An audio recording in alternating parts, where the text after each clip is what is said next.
Session 14, Kubernetes Security Implementation. Introduction to SSL, Role-Based Access Control, Roles and Cluster Roles, Role Bindings and Cluster Role Bindings, and Service Accounts. Meaning is authentication, authorization. For every application we talk about the authentication, that is how do you define that this is valid user. This user can work on the cluster or the database or the application, that is authentication.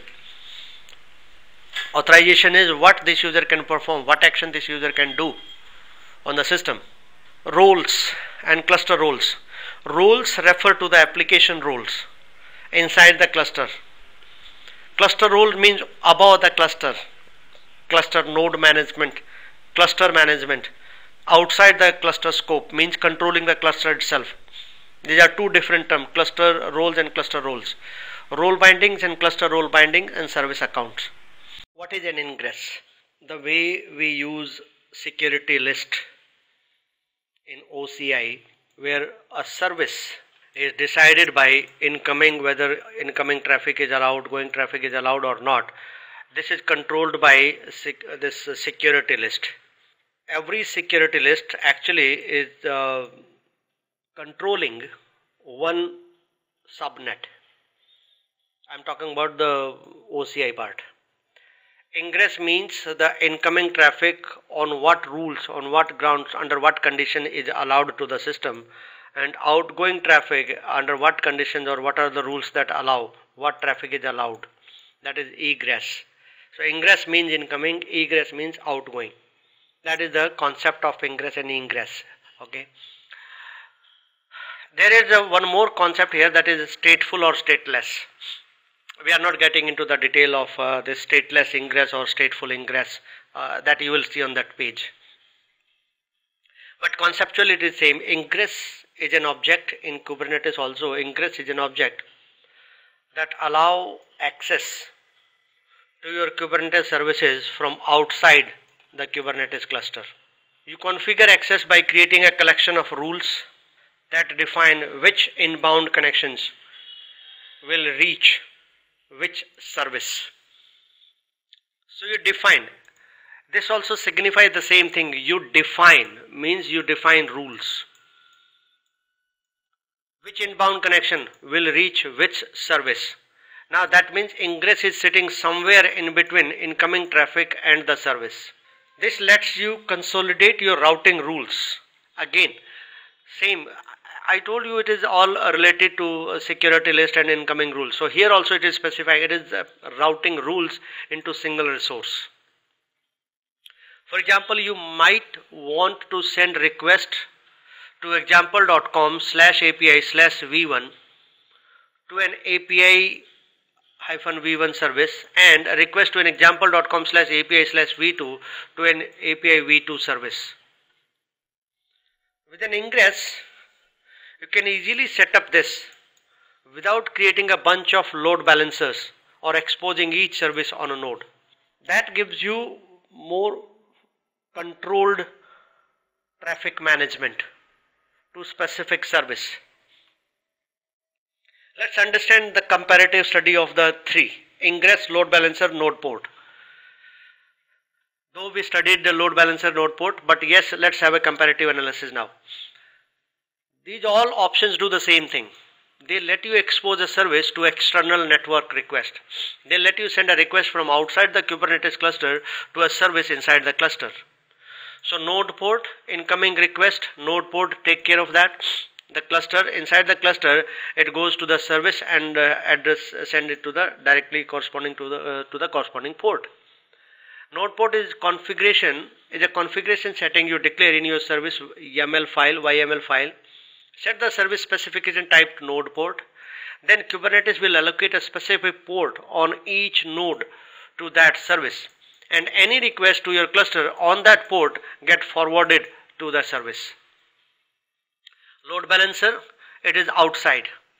Load balancer is outside the service. So cluster boundary, this is cluster boundary. Outside that we set up a load balancer. So incoming request, load balancer, and then that request is forwarded to the service. So we specify the type property in the service YAML file to specify that it is a load balancer. There needs to be some external load balancer functionality in the cluster implemented by a cloud provider, like OCI has, AWS has, GK, that's Google Cloud has all these functionality. They have external load balancers. So this is typically heavily dependent on the cloud provider. Every time you want to expose the service to the outside world, you have to create a new load balancer and get an IP address for that load balancer. So what is that ingress? How this works then? Node port and load balancer let you expose a service by specifying that value in the service type. Ingress, on the other hand, is completely independent resource to your service. So ingress you set up inside the cluster. It is independent of the service. Ingress takes the traffic. Based on the rule setting, it sends the traffic to the corresponding service. So ingress sits somewhere between the service and the incoming request, but inside the cluster. Now the boundary, the diagram, the figure, make the concept very clear that how these three are different and which one is used where. If you declare, create and destroy it separately to your service, that is independent of service. You make it decoupled and isolated from the service you want to expose. It also helps you consolidate routing rules into one place. Now, one downside is what you need to configure an ingress controller for your cluster. Example documentation excellent on this URL. I advise you to further study on this. SSL or TLS. Kubernetes provides a certificate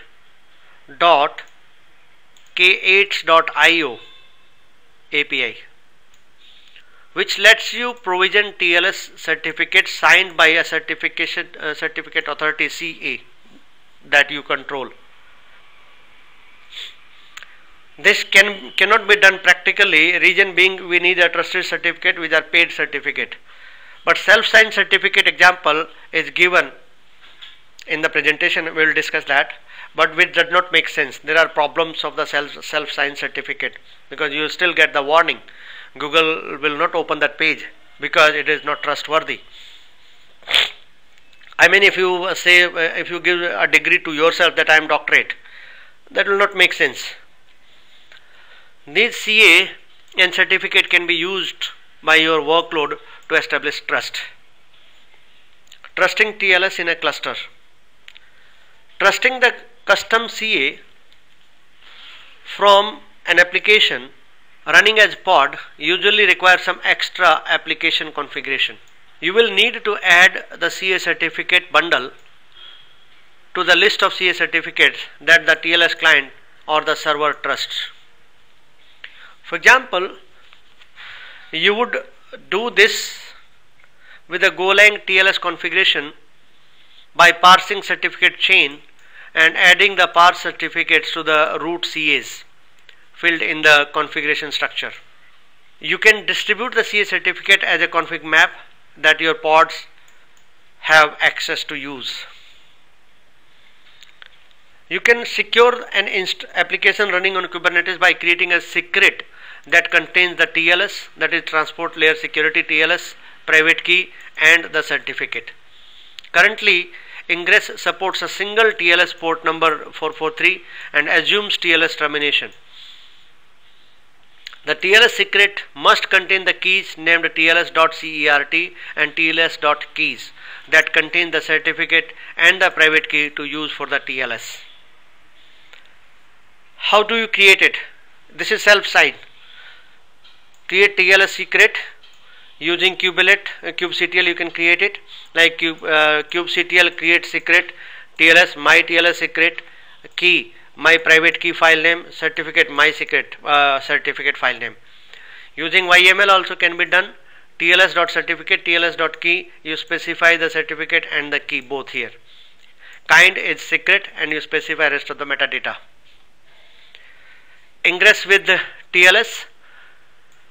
So this is the TLS example ingress specifications, and here you specify the backend, the port name and all that. That is the service secret name. My domain name and secret name is my TLS secret. So this will implement the TLS certificate, the TLS or the SSL certificate you have incorporated into this. Self-signed certificate have no value, but how do we work if you want to try that? Self-signed certificate is a SSL certificate that is issued by the person creating it rather than a trusted certificate authority. This can be good for testing environment if you really want to. What are the steps? First step is generate the private key. This is simple command: OpenSSL generate RSA -out key.ca.key and size. Create a self-signed certificate valid for 365 days using this command. OpenSSL new nodes days 365 key output, because this is what we need to generate, and this is your domain name, that is organization for which you have to specify. This is must. Now create the TLS secret using kubectl command or using the YML configuration definition as I explained. Kubectl create secret TLS my TLS certificate, my TLS secret, and you provide the key what you created, key and the certificate, and give it a name, my TLS secret. This is a message you will get. The command stops here and this will be created. Check the secret, get secrets, my TLS secret, and now use it as given in the example in your pod. Describe the secret, my TLS secret, you will get the data, what you have created, what you specified for this. Drawback of self-signed certificate. You understand that, yes, there are problems, there are drawbacks. First is browser warnings. Browser shows untrusted connections, whether it is Google or any other browser. This shows untrusted connection warning while connecting to HTTPS website signed by self-signed certificate. Second is authentication issues. A self-signed certificate does lack authenticity, and hence attackers can replace the self-signed certificate with the attacker's certificate. Warranty. Third-party CAs. By the way, team, we use third-party CAs heavily. I have clients, government clients and private clients, where we use certificates. We incorporate them, we pay good money, and that money is not only for that seal of secure in the browser. No, that if there is a data leak, if there is an attack due to this at this layer, then there is a warranty, there is a amount liability that the certificate issuing authority has to pay. Third party CAs offer warranties against certain issue losses in the case of certificate is issuance. A self-signed certificate does not endow any warranty protection. Customers trust. Obviously, if you are giving your certificate to yourself, nobody will trust you. But if you are getting a certificate from trusted authority, then yes, it will have that impact and customer trust. Customers scared to deal with a self-signed certificate because of the unsafe environment of the certificate, while customers gain self-assurance transacting online with a signed certificate. I use it in every presentation, every website of mine and my customers. This is more on the managing TLS in a cluster, more documentation, more reference for self-study on this topic. RBAC, role-based access control. In Kubernetes, cluster roles and roles define the action a user can perform within a cluster or a namespace. You can assign these roles to Kubernetes subject, means users, groups or service accounts, with role bindings and cluster role binding. I have differentiated the two.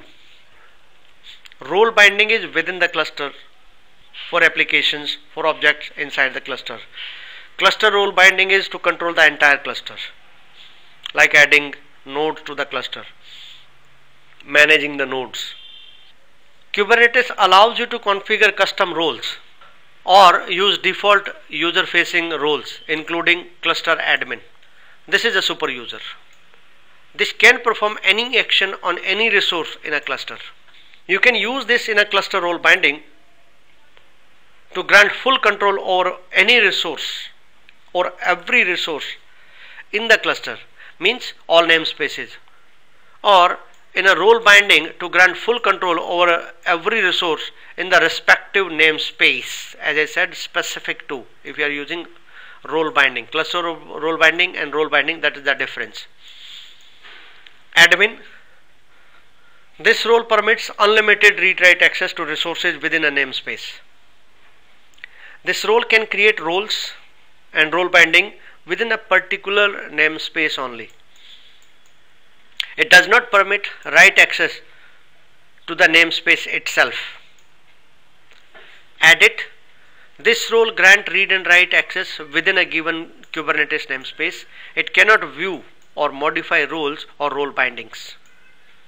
And view, obviously, as the name suggests, this role allows read-only access within a given namespace. It does not allow viewing or modifying of roles or role bindings.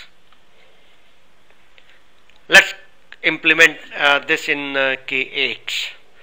All are verified commands team. Verify that RBAC is enabled using this kubectl API version grep RBAC. You will get something like this. Create a read-only service account that has access to limited default namespaces only. So kubectl create service account, udef pod reader. This is your account name in the default namespace. Create a role with get, list and watch parameters or permissions on default namespace. So this is a YAML file, YAML file creating that. Create default pod role, kind is role, API version RBAC authentication, what was given in the output, metadata, name, namespace and rules, and this is where we define the rules. What rules we are giving? API group, resources, pods, get, list and watch. So this user with this role can do only these things and apply the file. Create role binding to bind above role with a service account. VI default pod binding. So kind is role binding, API version, metadata, role binding, namespace default, subjects, service account, name. This is the user which we created. Namespace default, role reference, role, what role which you created in the previous API group, and apply this file.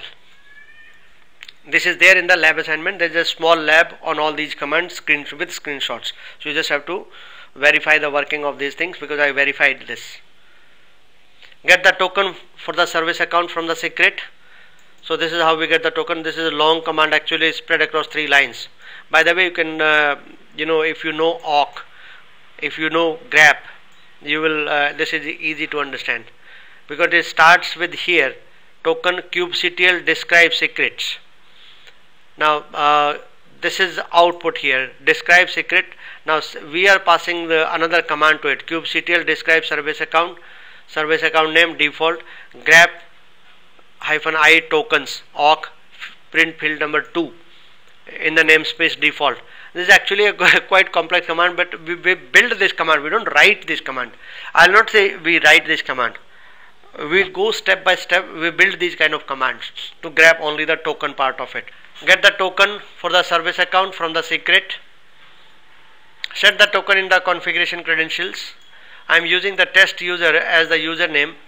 It can be different in your case. You can set it any name you want. So kubectl configuration set credentials test user token is this, which is grabbed in the previous command. Set the context in kubeconfig context. Check your cluster name to specify in cluster option. How can we check the cluster name? Quite simple. You find out the cluster details in your config file .kube/config. you'll get the cluster name. So kubectl config set context undef pod reader, udef pod reader, cluster name, and user is test user. Set the current context to use the new pod reader context, kubectl config user context udef pod reader, and that was the last command I executed. So get pods. So I got all my pods. Check if you have access to other namespaces. Kubectl get pods -n kubesystem. If I don't specify, it will take the default namespace, and here I'll get. So default namespace I can do anything, but other namespaces I cannot do. So adding service account auth token to kubeconfig file. A service account has an associated authentication token always, which is stored as a Kubernetes secret. What all was discussed in past few slides was a very quick example, to explain the RBAC. What if micro level working or deep dive in that topic required, that what is a service account, what is auth token, and how they are specified in kubeconfig file. A service account has an associated authentication token which is stored as a Kubernetes secret. You bind service account to a cluster role binding that has cluster administration permissions. You can then add the service account and its authentication token as a user definition in the kubeconfig file itself. More on this available here, but let's do it ourselves. Adding service account auth token to kubeconfig file. Let's create a new service account. Create a new service account, let's say kubeconfig-sa in the kubesystem namespace with the command kubectl namespace kubesystem create service account and account name. Now create a new cluster role binding with the cluster administration permissions and bind it to the service account you just created. Kubectl create cluster role binding name. Cluster role is cluster admin, what I explained in one of the previous slide. The cluster admin, what all permissions it gives you. Service account is what we created, along with the namespace you have to specify it. Look at carefully how we are specifying it. We are specifying namespace : account name. These are the commands I executed and they worked very well. Now adding service account auth token to kubeconfig file. First you obtain the name of the service account authentication token and then assign its value to an environment variable to specified. So let's get the token name first. This is broken down command. Token name kubectl namespace kubesystem get service account kubeconfig.sa JSON format. Give me this value of this field number 0 and the key is name. Obtain the value of service account authentication token and its value decoded from base 64 to an environment variable, that is token. Now this is a two-step command. In the previous example it was one-step command. I told you, we build the command. We don't write the command. We build the command. Token kubectl -n kubesystem get secret from the token name, JSON path data token base 64 decode it. Now add the service account and its authentication token as a new user definition in the kubeconfig file by entering this kubectl command. Kubectl set credentials, user accounts, that is service account name, and token is this token what you have captured. Once it is set, you are ready to go. You have to specify these details in the current context. You have to use this as a user, current user. You have to add them to kubeconfig file. Set the user specified in kubeconfig file for the current context to be new service account user you created. So that's how you set it. Kubectl config set context current username the account which you created, that is kubeconfig-sa service account, new service account. To verify that authentication works as expected, you run the commands, all namespaces and all. Now one more topic was interesting topic, somewhere I lost the topic.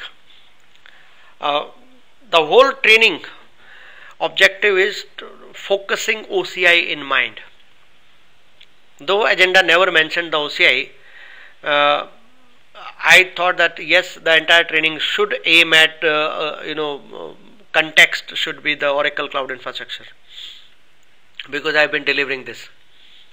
What if you have a private Docker image or container image into OCIR, which is not public image? What if you have to deploy application from the private image, not public image, into the production environment? I am talking about you have a team working on a project through CI/CD pipeline, pushing the images regularly in OCIR. You want to automate the process that these private images, because they are controlled and managed and access to specific members of the team, these images to be deployed in Kubernetes automatically. Now you know, when I am saying that you have to deploy them in Kubernetes automatically, you have to create the manifest file and you have to specify the image name. So far in past 3 days I have not discussed any example where I refer to private image or the image which require authentication in Kubernetes. No examples was mentioned. This example, next few slides, I am going to demonstrate or discuss with exact commands how do you use private image in your manifest file for your deployment. How can you add this credentials in your manifest file for the image to be deployed in Kubernetes? This next few slides are going to be very crucial for those who are working in production environment. Pulling images from registry during deployment. There are 2 steps required. One is kubectl to create Docker registry secret. Here Docker registry does not mean Docker specific, Docker hub. No, not at all. It refers to OCIR also, because OCIR is compatible to Docker. Specify the image to pull from the OCIR, that is OCI registry, including the repository location and the Docker registry secret to use in the application's manifest file. So first is you need to create a Docker registry secret. How do you create it?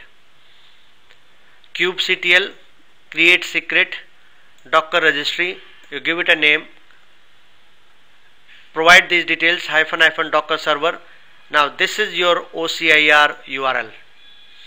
Every region has a separate OCIR URL, that is Docker server. If you are using Docker hub, it will be different. If you are using OCIR, it will be different. I am into Ashburn region. My region key will be IAD. So it will be iad.ocir.io. If you are into Phoenix region, it will be phx.ocir.io. If you are in Hyderabad region, it will be hyd.ocir.io. So you specify the Docker server. You specify the Docker username.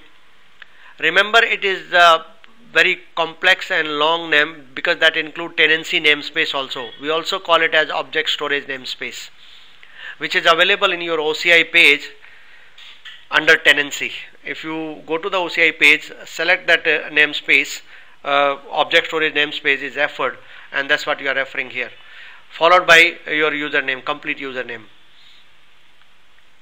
Docker password, you specify your OCI auth token. It is not your user password. You specify auth token. And where is this auth token? You create it in your OCI page under user settings. Under user settings on the left hand side you will see auth tokens. Then Docker email, your email address. So registry key, OCIR, username I already explained. Now this example give you similarity. That's how this is how we use it. kubectl create secret Docker registry and the name of your secret. This is what you have to specify in your manifest file. OCIR secret, Docker server, like here it is specified Phoenix region, phoenix.ocir.io, Docker username, Docker password, Docker email. Remember, this is not the user password, this is auth token created under user settings, and the Docker email. Specify the image and target. Now open the application manifest file. You already have the secret name. You have to specify the secret name in the application manifest file. So add these sections to your manifest file. Add a container section that specify the name and location of the container you want to pull from OCIR. Right word probably is that image section inside, because inside container we specify image. Section is container, but we specify the image, location of the image, along with the other deployment details. Add an image pull secret section to the manifest file that specifies the name of the Docker secret you created to access the OCIR. And now this is the example. For example, this is the image name we want to pull, but more important is this part here. First is the image name, and this is the syntax of how we specify the image. For example, Phoenix region OCIR.io, object storage namespace, repository name, image name, tag name. And then apart from the other details, most important section is the last one, image pull secret. So this OCI secret is what we created in the first step. So we specify OCI secret that will pull the image from the OCIR, and that will be used. Save and close the manifest file and deploy it and enjoy. That's all for this session. Thank you very much.